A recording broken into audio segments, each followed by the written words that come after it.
안녕하세요. 저는 32살 결혼을 앞두고 있는 예비 신부입니다. 제 신랑은 평범한 회사원으로서 누구보다 성실하게 근무하고 있어요. 신랑은 저희 오빠가 운영하는 식당 단골 손님이었는데 휠체어를 끌며 카운터를 보시던 아버지는 예비 신랑의 바른 인성을 알아봤고 저와 만남을 권유하셨습니다. 단 한 번 남자 한 번 만나보지 못했던 제가 답답했는지 아빠가 나서주고 나서야 저는 처음으로 남자와 연애라는 것을 해보았네요. 초등학교 5학년이 된 남동생은 벌써부터 얼마나 조숙한지 항상 누나 때문에 걱정이라고 아빠며 형이며 쌈 싸먹을 기세예요. 제 소중한 가족은 아빠로부터 비롯되었고 돌이켜보면 아빠와 저는 말로는 다 못할 사연을 안고 있습니다. 이제부터 아빠와 저의 긴 이야기를 하고자 합니다. 저희 엄마는 젊을 적 빼어난 외모 덕분인지 재력 있는 아빠와 결혼해서 손에 물 하나 안 묻히고 사모님 소리 들어가며 사셨습니다. 저 역시 부모님 덕분에 4살 더 오래 오빠와 함께 부족한 것 없이 유복한 환경에서 자랐어요. 하지만 안타깝게도 저희 오빠 15살 저 14살 때 아빠는 병으로 세상을 떠나셨고 엄마는 저의 남매를 외로이 4년간 홀로 키우시다 엄마 밑에서 일하고 있던 어느 한 남자를 만나 불같은 사랑에 빠져 결혼하셨습니다. 얘들아 인사해. 앞으로 너희 아빠가 되실 분이야. 앞으로 아빠랑 잘 지냈으면 좋겠다라고 하시는데 저 오빠는 새아빠의 모습을 보고 한동안 정신이 멍해졌네요. 아직도 그 남자 아니 새아빠의 첫 만남을 잊을 수가 없습니다. 엄마와 7살 연하였던 무척이나 앳돼 보였던 새아빠 엄마는 아빠의 회사를 이어받아 경영에 참여하셨는데 새아빠는 신입 직원으로 들어와 엄마와 연이 닿았다고 합니다. 엄마가 재혼 당시에 35살이었는데 새아빠는 대학을 졸업해서 사회에 발 들여놓은 지 얼마 안 되는 28살에 불과할 때예요. 두 사람의 결혼이 알려지자 양가 부모님들은 격한 말들을 쏟아내었고 생각보다 더 반대가 거셌습니다. 애들 딸인 늙은 과부랑 결혼한다고 난리였고 새파랗게 어린 남자한테 재산 뺏긴다며 정신 차리라며 난리였답니다. 제 친오빠 역시 필사적으로 결혼을 반대하며 드러눕고 생떼를 썼습니다. 친아빠와 정이 각별했던 오빠는 엄마의 재혼을 인정할 수 없었던 것 같아요. 그렇지만 엄마와 새아빠는 모든 반대를 부릅쓰고 결국 결혼해버렸고 저희는 한 집에서 살게 되어버렸습니다. 당시 중학교 3학년이었던 오빠는 충격이 심했는지 점차 반항의 강도가 세졌고 어렸던 제게 늘상 이렇게 말하곤 했어요. 너 절대로 그 남자한테 아빠라고 부르지 마. 할머니도 그 남자 우리 엄마 돈 노리고 결혼한 거라고 했어. 어떻게 해서든지 그 남자를 우리 집에서 쫓아버려야 해라며 심신당부하듯 빌려두었고 그 덕분에 처음부터 저는 오빠의 반항에 덩달아 합류하게 되었습니다. 그러나 절대로 호락호락한 새아빠가 아니었네요. 저희 남매는 일부러 언니가 집안에 풍파를 일으켰고 기어코 엄마의 맘에 고의적으로 상처를 내었습니다. 급기야 오빠는 늘 친구들이랑만 몰려다니며 나쁜 짓을 일삼아 경찰서도 드나들었습니다. 엄마와 새아빠는 이에 마음 아파하며 오빠에게 관심을 기울였지만 돌아오는 건 배은망덕이었네요. 어느 날 오빠가 집안에 있던 값비싼 물건들을 몽땅 털어 흔적도 없이 사라진 겁니다. 참 이걸 신고를 할 수도 없고 엄마는 그래도 아들이라고 오빠를 걱정하며 찾아 헤맸고 새아빠 역시 백방으로 돌아다녔습니다.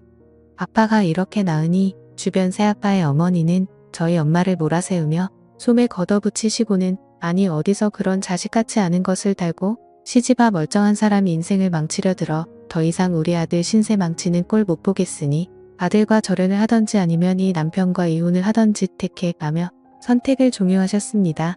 그렇지만 아빠는 꿋꿋하게 그런 친인척들에게 철저하게 가족 일에 상관하지 말라고 했고 오빠를 끝까지 포기하지 않으며 저희 가족 곁에서 머무셨네요.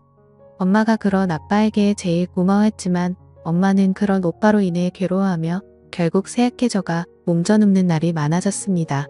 엄마까지 무너지자 새아빠는 회사 일이며 집안일이며 엄마 간 후까지 자신조차 돌볼 틈 없이 바빴고 그래도 가족들을 위해 안간힘을 썼습니다. 학교에서 친구들은 젊은 새아빠에게 이상한 시선으로 수근거릴 적이 많았지만 절 신경 써주는 아빠의 모습에 내심 싫지는 않았네요. 그러던 어느 날 엄마가 큰 병이 도져 돌아가시게 되었습니다. 엄마는 돌아가시면서까지 아픈 손가락이었던 오빠를 그리워했지만 끝내는 도망간 오빠를 찾지 못한 채 세상을 등지시고 말았습니다. 아빠가 먼저 떠나고 그 다음에 오빠 마지막으로 엄마까지 하나둘씩 가족들이 제 곁을 떠나가니 저는 도저히 살아갈 자신이 없더군요.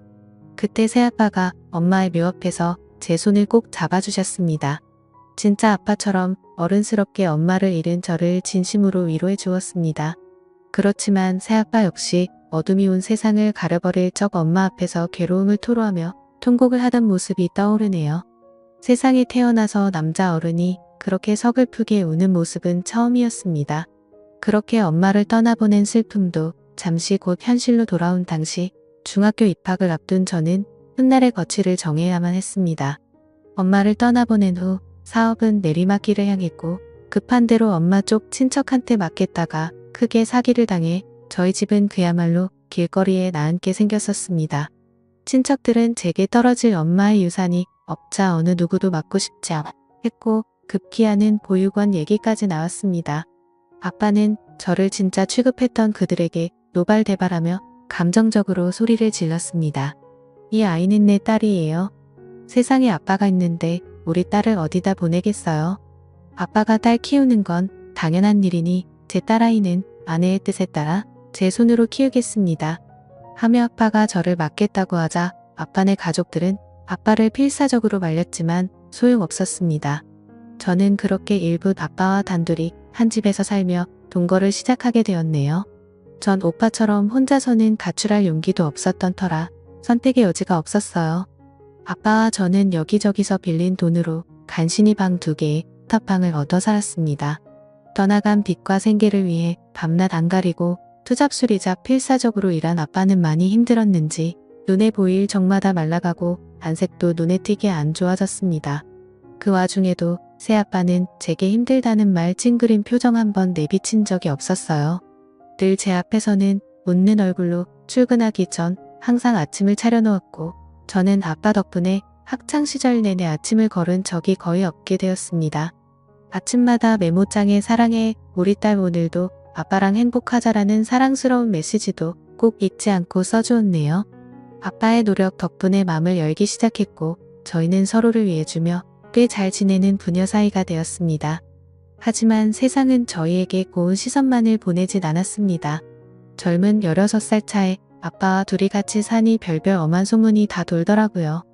사람들의 편견이 어찌나 심한지 심지어 학교 친구들이랑 담임 선생님마저도 제게 입에 담기도 불태한 관계로 오해하더군요. 그야말로 이상한 소문의 주인공이 되어버렸습니다. 글을 쓰고 있는 와중에서도 화가나 차마 표현은 하지 않을게요.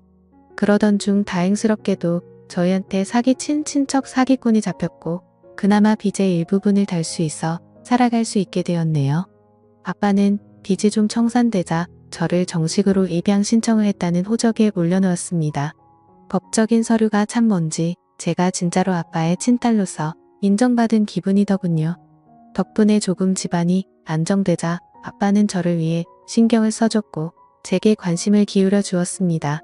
그러다 어떤 여자가 아빠를 향해 사랑의 큐피드를 날리기 시작했는데 바로 제가 다니고 있던 학원 선생님이었어요. 사실 그간 전부 훈남인 아빠에게 대시한 여자가 한둘이 아니었지만 삶이 고단했고 저라는 책임감을 달고 살았던 아빠는 모두 다 거절했던 터였습니다. 하지만 이번에는 좀 달랐어요. 학원 선생님은 아빠에게 끈질기게 대시했고 제게도 협조를 구했습니다. 결국 아빠는 선생님을 받아들였고 엄마와의 결혼과는 다르게 만인의 축복 속에서 환영받는 결혼식을 했네요. 엄마 돌아가신 후 5년 후였고 제 나이 18살 고이였네요. 아빠가 엄마가 아닌 다른 여자랑 결혼을 한다고 생각하니 마음이 답답하고 씁쓸하더라고요. 저는 아빠의 결혼이 결정됐을 적부터 단 하루도 마음 편하게 잔 적이 없었습니다. 하지만 제가 아빠 친딸도 아니고 엄마의 결혼 때처럼 반대할 권리는 없었으니 뜻에 따르는 수밖에예요. 머지않아 아빠는 선생님과 결혼했고 새엄마가 된 선생님은 얼마 지나지 않아 제 동생을 갖게 되었습니다. 아빠도 자기 핏줄을 갖게 되니 좋았는지 새엄마에게 더할 나위 없는 다정함과 자상함으로 보답하더군요. 저는 이방인이라는 자격지심에 그 모습을 보기가 힘들었습니다. 새엄마 역시 아닌 척했지만 친딸이 아닌 제가 신경 쓰였던지 문득문득 저를 경계하며 질투했고 본격적으로 철폴대하기 시작했습니다. 나 임산부이니 이제부터 네가 집안일 좀 해라. 용돈은 줄일 테니 부족하면 네가 알아서 벌어다. 썩 요즘 10대들도 알바하면서 자기 앞다리는 다 한다더라. 얹혀 사는 주제에 그런 염치 정도는 있어야겠지? 라고 하는데 참 기가 막히고 어이없더군요. 아빠의 마음을 얻으려 할 땐 그렇게 제게 간인의 쓸개며 다 내어줄 것처럼 굴더니 막상 아빠와 이뤄지니 잎싹 씻더라고요. 하지만 굳이 아빠한테 그 여자 만행을 고해바치진 않았어도 여우 같은 구석이 있었던 아빠는 그 여자 속내를 이미 환하게 뚫어보고 있더라고요. 어느 날 밥상머리 앞에서 새엄마에게 통쾌한 사이다를 날렸네요. 뱃속 우리 아가도 나중에 학교 보내면 아르바이트나 시킬까? 요즘 10대들도 알바하면서 다 헛가림한다잖아. 자식도 따지고 보면 나중에 우리 품 떠날 건데 얹혀 사는 게 맞긴 맞지? 라고 댓글을 해주니 새엄마 얼굴이 울큰나 불그락해지며 저를 노려보더라고요. 아빠는 든든한 제 편이 맞았습니다. 제 이방인으로서의 소외감은 아빠가 제 마음을 헤아려주는 것만으로 위로가 되었습니다. 허나 그러던 와중에 운명을 송두리째 바꿔놓는 사건이 터지고 말았어요. 매일 사라졌던 오빠가 장장 몇 년 만에 저희 앞에 모습을 드러낸 겁니다. 20대가 되어버린 오빠의 모습은 참 낯설기만 했어요. 집을 나가 있는 동안 무슨 일이 있었던 건지 온몸에는 상처투성로 휘황찬란한 그림이 그려져 있더군요. 겁을 먹은 저를 보자 건들거리며 제 멱살을 붙잡고 드립다 욕부터 쏟아냈습니다. 나쁜 기집애 돌아가신 엄마 아빠 배신하고 저딴 사람이랑 부대끼며 사니까 좋냐? 이제는 그 부인하고 애까지 있는 마당에부터 살고 싶어 하늘에 계신 엄마 아빠 보기 부끄럽지도 않냐? 라며 입에 담지도 못할 험한 욕설을 하며 다짜고짜 손을 올리고 절 아프게 하려고 하자 새아빠가 오빠를 다급히 말리며 절 지키려고 앞으로 막아서더군요. 우리 그래도 가족끼리 이러지 말자. 우리 딸은 아무 잘못 없어. 다 내가 저질러 놓은 일이니 나한테 책임을 돌려? 오빠가 그 앞에 대고 기가 찬 듯 새아빠를 향해 비꼬더군요. 웃기고도 있네. 됐고 우리 엄마가 남긴 그 많은 재산이나 어디 좀 구경해봅시다. 아들로서 정당하게 내 목 챙기러 왔으니까 피차 엄하게 나오지 말고 좀 챙겨주시오. 다고 얘기하자 아빠는 고개를 저으며 오빠에게 사정하듯 말했습니다. 미안하다. 회사가 망하고 사기까지 당해서 빚밖에 남은 게 없다. 만약 돈이 있었으면 우리가 지금처럼 옥탑방에서 살겠니? 우리 형편 좀 봐주고 나중에 아빠가 내가 돈 많이 벌면 그 사람의 아들인 널 절대 의난하진 않을 거야. 너도 내 딸처럼 내 아들이니까 막상 요구한 돈이 안 나오자 오빠는 인상을 찌푸리며 험해지기 시작하더이다. 아빠를 툭툭 건드리며 밀치는데 그런 오빠 모습이 너무 무섭고 겁이 났어요. 혹시나 분위기가 더 험악해지면 당장이라도 경찰을 부를 생각으로 부들부들 던 채로 핸드폰을 꼭 쥐고 있었습니다. 야, 왜 내가 네 아들이냐? 감히 어디다 대고 내 앞발에 놀고 있네. 어디서 눈 가리고 아웅하려고 해? 내 돈 가로챌 생각으로 이딴 코스프레하면 내가 속아 넘어갈 것 같아. 다 필요 없고 당장 내 돈이나 내놓으라고. 오빠는 아빠에게 다가가 위협했고 아빠는 오빠와 몸싸움을 하며 아웅다웅하고 필사적으로 막아내다 그만 잘못되어 옥탑방 3층 옥상에서 하는 멀리 있던 새엄마와 제 비명의 오빠는 상황의 심각성을 파악하고 일이 잘못됐다 싶었는지 호다닥 제 몸부터 피하더군요. 저는 급한 마음에 아래층으로 내려와 얼른 아빠의 상태를 확인했고 아빠는 정신을 잃은 상태로 쓰러져 있었습니다. 저는 아빠의 의식이 없다는 걸 깨닫고 덜덜 떨리는 손으로 119를 불렀고 아빠는 병원으로 이송되어 뇌 타박상 및 뇌출혈로 인한 수술 끝에 중환자실에 입원하게 되었습니다. 이 소식을 들은 아빠의 부모 형제들과 일가 친척들은 발칵 뒤집혀졌어요. 에라이 이 못된 족속들 같으니라고 우리 아들 핏줄도 아닌 것들이 어디 쌍으로 우리의 인생을 저렇게 망가뜨릴 수가 있어. 결국 내 아들 니네가 합심해 저렇게 만드니 이제 만족하냐? 이 썩을 것들아 마이의 배은망덕한 것. 이래서 검은 머리 짐승은 거두지 말랬는데 불쌍해서 어떻게 아이고 내 아들 오빠의 같은 핏줄이라는 이유만으로 아빠가 저리 된 건 모든 게 제 탓이라고 하며 온갖 악담과 욕설을 쏟아부었습니다. 저를 재수없다며 아빠 곁에서 냅두치려는 사람들 앞에서 버티며 저는 끝내 아빠의 곁에서 떠나질 않았습니다. 아니 못했습니다. 미안해서 죄송해서 나물나라 발길이 떨어지질 않았습니다. 자칫 의식불명이 되어 식물인간으로 살아갈 수도 있는 충격적인 진단에 저는 하늘이 무너지는 것 같았습니다. 내 아빠는 제 하늘이었어요. 하늘의 존재 없이 저는 살아갈 수가 없었기에 아빠가 더 간절했습니다. 새엄마는 임산부였던 터라 병원 출입이 상가된 탓에 제가 아빠의 보호자임을 자처하고 곁으로 다가섰어요. 중환자실에 입원한 상태로 누워있는 아빠를 보고 울지 않으려 입술을 꽉 깨물었습니다. 떨리는 손으로 아빠의 손을 느껴보니 유난히 차갑더군요. 아빠의 입술이 이 세상 사람처럼 보이질 않았습니다. 언제나 뜨거운 두 손으로 제 손을 어루만지고 어깨를 다독여주던 아빠였는데 믿을 수가 없었습니다. 제게 늘 환한 웃음으로 맞아주던 든든한 제 편이었던 우리 아빠, 아이들 딸림과 부를 살아냈던 대가로 젊은 날의 생을 비난과 오해로 살아야만 했던 가엾던 내 아버지는 모진 세월 등지고 그렇게 세상과 이별할 준비를 하고 있었습니다. 아빠를 이렇게 보낼 수 없었던 생과 사가 갈리는 그곳에서 소중한 분이 삶의 간절함을 느낄 수 있게 매일 아빠의 손을 잡아주며 말을 걸어주었습니다. 이 고비만 넘기면 이번에는 내가 아빠를 위해서 살게 약속해. 아빠가 전부라고 알고 살아온 세상에 혼자 내버려 두지 마. 제발 나버리지 마. 이렇게 나만 세상에 버려두고 절대 가면 안 된단 말이야. 아빠하고 아빠를 붙잡고 울부짖고 또 울부짖었네요. 아빠의 숨결이 와닿질 않아 가슴이 타들어갔습니다. 그런데 제 소망을 절대적인 분께서 응답이라도 해주셨던 건지 마침내 기적이 일어나고 말았습니다. 어느 날 아빠가 의식을 차렸단 소식을 제일 먼저 듣게 되었습니다. 저는 한순간 지옥에서 천국으로 들어섰고 가슴이 벅차오르는 기쁨에 아빠에게 다가섰습니다. 의식을 회복한 아빠는 며칠 후 일반 병동으로 옮겼고 빠른 회복 속도를 보여갔습니다. 그러나 절대적인 그분은 야속하게도 모든 걸 다 내어주진 않더군요. 제 기도가 부족했던 건지 후유장애로 인한 팔다리 마비가 발생하게 되어버렸대요. 아빠는 재활 전문 병원으로 전원하였고 2년 정도를 재활 치료에 힘썼으나 후전 없이 팔다리 마비가 잔존하는 상태가 계속되어 버렸습니다. 막대한 치료비는 다행히 보험을 들어놔서 영구적 후유장애를 인정받아 보험금을 지급받을 수 있었지만 모자른 금액은 또 다시 빚을 지게 되어 치료비로 사용하게 되었네요. 제가 한심하게도 아빠를 돌보는 모습을 보고 아빠의 가족들은 어느새 제게 조금씩 마음을 열기 시작했습니다. 제게 힘내라는 말도 해주고 제가 피곤할까봐 싶어 교대로 병간호를 하자는 아빠의 형제들도 있었습니다. 말이라도 고마웠고 그걸로 전 이미 충분했네요.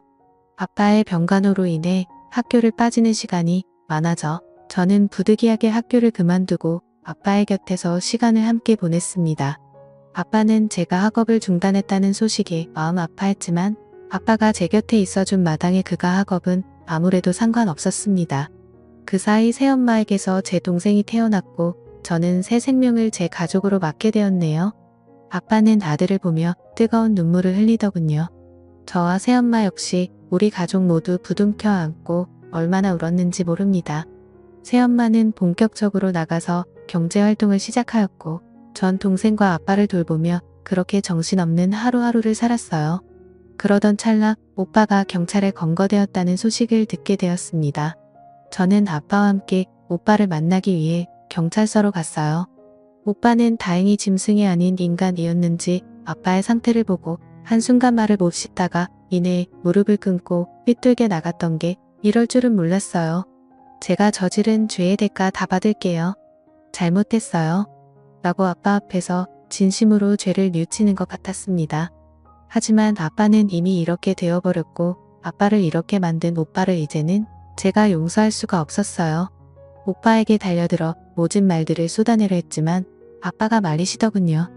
힘들게 팔을 올리시며 오빠에게 손을 내미시는 아빠 바락바락 대드는 모습이 더 우리 아들 같은데 우는 모습은 너에게 안 어울려. 내가 중심을 잘못 잡아서 떨어진 내 실수였는데 왜 네가 죄책감을 가져. 자식이고 부모인데 용서하고 말게 어디서 괜찮으니 맘 쓰지마 하셨는데 오빠는 그 말에 또 무너지더군요. 어쩌면 이것이 아빠의 진정한 복수라면 복수였네요. 그것 때문에 오빠는 죄책감에 사는 게 힘들어 보였으니까요. 오빠는 아빠의 선처로 인해 가벼운 형을 받게 되었고, 오빠는 아무리 아빠가 용서했다고 해도 훈련스러움에 마음을 잡을 길이 없었는지 군대 입대를 준비해 들어갔습니다. 건강하게 잘 다녀와라. 아빠가 기다릴게. 아빠가 그리 얘기를 하자 오빠는 처음으로 아빠에게 미소를 지어 보였네요. 아빠는 재활 훈련 끝에 그나마 팔과 손가락은 어느 정도 사용할 수 있게 되었습니다. 휠체어에 앉은 상태로 행여 힘들까봐 불편한 몸으로 제게 부담 주지 않게 노력하셨습니다. 아빠가 어느 정도 몸을 회복하자 저 역시 생활 전선에 뛰어들어 일을 했고 열심히 돈을 벌었네요. 몇 년 후에 제대한 오빠까지 경제활동에 뛰어들자 돈은 금세 모였고 조금씩 좋은 집으로 넓혀서 이사를 다녔습니다. 그리고 세월은 유수처럼 흘러 제가 좋은 사람을 만나 어느새 이기 신부가 되었네요. 원래 올해 결혼식을 올릴 예정이었는데 상황이 상황인지라 부득이하게 내년으로 미루게 되었어요. 근데 아빠는 벌써부터 긴장하고 계세요. 툭 하면 제 손을 잡고 들어가는 예행 연습을 하자고 하시는데 그 모습을 보며 식구들은 아빠를 놀리기 일쑤였네요. 그렇게 저희는 조금은 특별한 가족 형태로 살아왔지만 소중한 가족이라는 것만큼은 다 같은 마밀이라 생각합니다. 사실 아버지가 이런 모습으로 거듭나기까지 말로는 다 못다 할 일들이 더 많지만 너무 길어질 것 같아 이쯤에서 줄이겠습니다. 어릴 적부터 저를 안아주시고 품어주셨던 우리 아버지 진심으로 사랑합니다.